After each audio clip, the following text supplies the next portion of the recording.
నేను ఒక విషయం మాత్రం చెప్పదలుచుకున్నాను. మా అంబేద్కర్ గారు ఏం చెప్పారంటే ఇంటర్ కాస్ట్ మ్యారేజెస్ జరగడం వల్ల సొసైటీలో ఈ తారతమ్యాలు అనేవి తగ్గుతాయి అని చెప్పారు. కానీ దానికి నేనే ఉదాహరణ. నేను బ్రాహ్మణ్ అండి, మా హస్బెండ్ ఎస్సీ మాలా కమ్యూనిటీ. కానీ నేను ఎస్సీగా మీరు ఎదుర్కొన్నారో లేదో తెలియదు, కానీ నేను మాత్రం అంటరానితనాన్ని చాలా బ్రహ్మాండంగా ఎదుర్కొన్నానండి. ఎందుకంటే మాది ఇబ్రహీంపట్నం దగ్గర, అక్కడి నుంచి 5 కిలోమీటర్లు ఆగపల్లి గ్రామం అండి.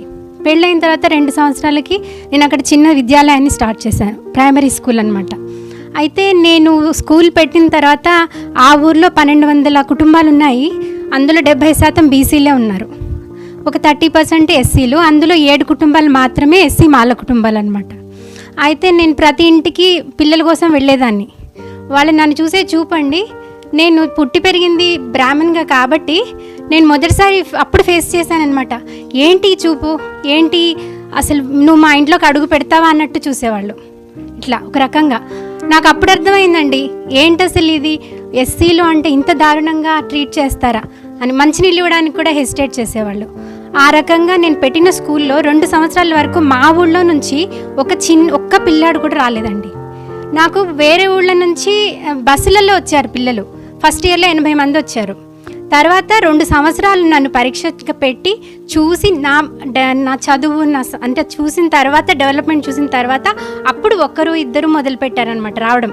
అంటే మేము ఎస్సీలం అన్న విషయం బయట వాళ్ళకి తెలియదు కదా, చుట్టుపక్కల గ్రామాల వాళ్ళు వచ్చేవాళ్ళు. కానీ మా ఊరి వాళ్ళు మాత్రం వాళ్ళ పిల్లల్ని జాయిన్ చేయడానికి ఎట్టి పరిస్థితుల్లోనూ ఒప్పుకోలేదు.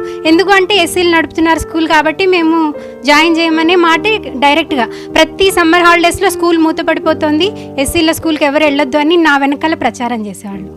ఈ రకంగా నేనే ఫేస్ చేశానండి. క్రిమిలేయర్ అంటే ఐఏఎస్ ఐపీఎస్ వాళ్ళ పిల్లలు ఇప్పుడు సార్ చెప్పినట్టుగా కింద ఒక చప్రాసీకి గవర్నమెంట్ జాబ్ ఉన్నంత మాత్రాన వాళ్ళ పిల్లలకి ఇంకా ఉద్యోగాలు అక్కర్లేదా?